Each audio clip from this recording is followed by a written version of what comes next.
school year, which meant for me new music to play in orchestra. As I looked at our new repertoire, one specific piece caught my eye. Dvorak's New World Symphony. Not sure if I've heard that one before. But as we played the first few notes, I was struck by a sudden sense of familiarity. Wait, isn't this the theme from Jaws? Classical music, even if you don't listen to it much, impacts many genres today. Why am I qualified to talk about this? Well, I might not know as much as someone who's actually studied musical history, but I played cello for 10 years, played in orchestra all throughout middle school and high school, and even now I call poly, and I played concert band all throughout high school. In these classes, we did occasionally cover the historical context of some pieces. So what am I going to cover today? Classical music, a genre of music that encompasses music from the Baroque, classical, and Romantic periods. Has evolved much during that time and continues to influence music today. To begin with, it might be a good idea to define what exactly classical music is. So what is classical music?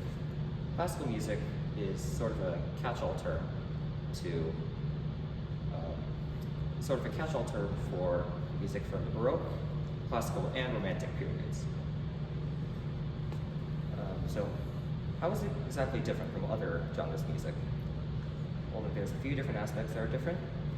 Two key characteristics are the instrumentation and the structure. Classical music usually has instruments from a symphony, like string instruments, or piano, or woodwinds.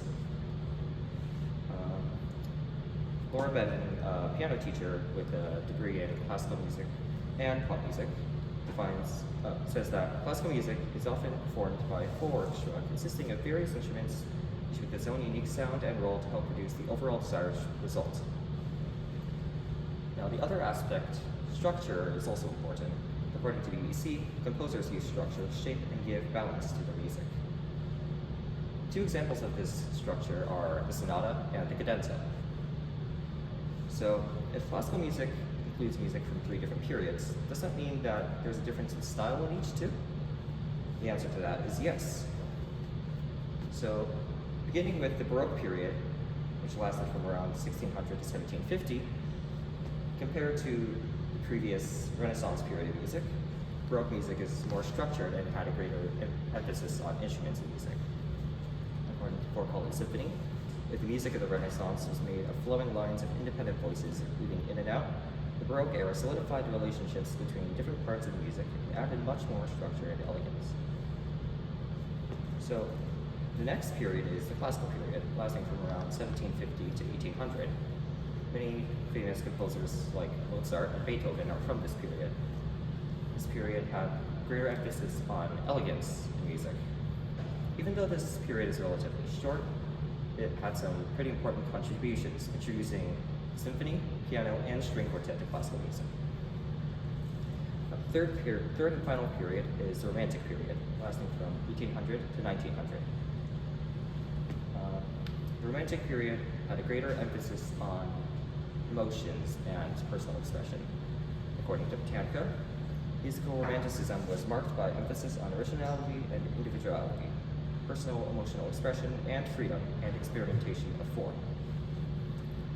So it's pretty clear that classical music has changed a lot over the years, and even afterwards, music continued to change even more. So have some of the effects of classical music carried over to today? The answer is yes. One way it continues to affect music today is through musical notation. Although modern musical notation is a product of many years of change, the modern form we use today can be traced back to around the Baroque period. One feature of this was beforehand, notes were usually a square shape, whereas starting in the Baroque period, they began to be more rounded. This is similar to the notes we use today.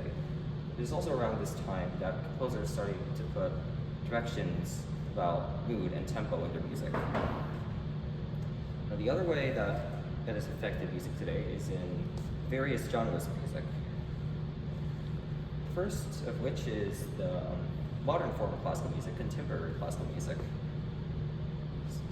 This style of music keeps many traditions of classical music, but is generally more experimental.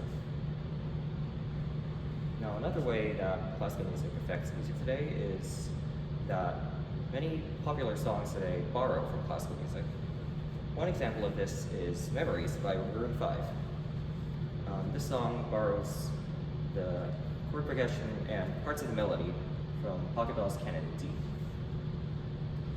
Now, another example is All By Myself by Eric Carmen, which borrows part of the melody from Rachmaninoff's Piano Concerto No. 2. In fact, this is so similar that he actually got into a lawsuit over it.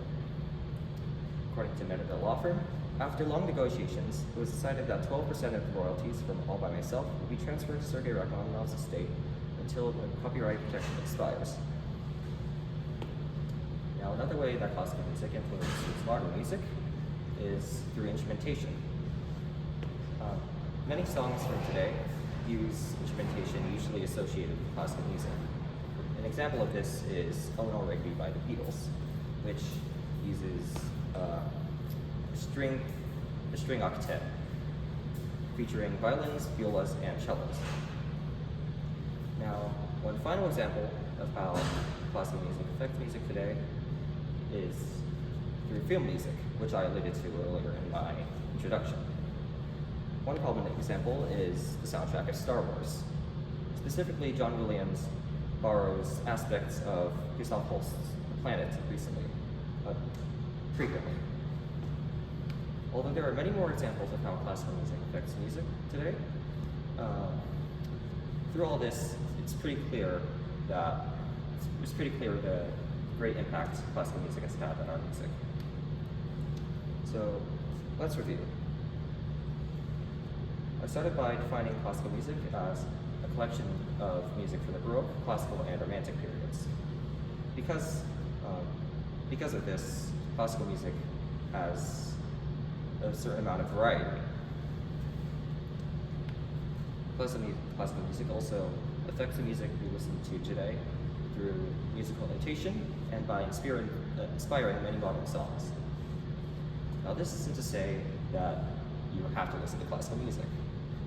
But if you do choose to listen to classical music, maybe listen for familiar harmonies or chord progressions that you hear in other songs that you may be more familiar with. Maybe you might be like me and hear a familiar melody where you least expect it.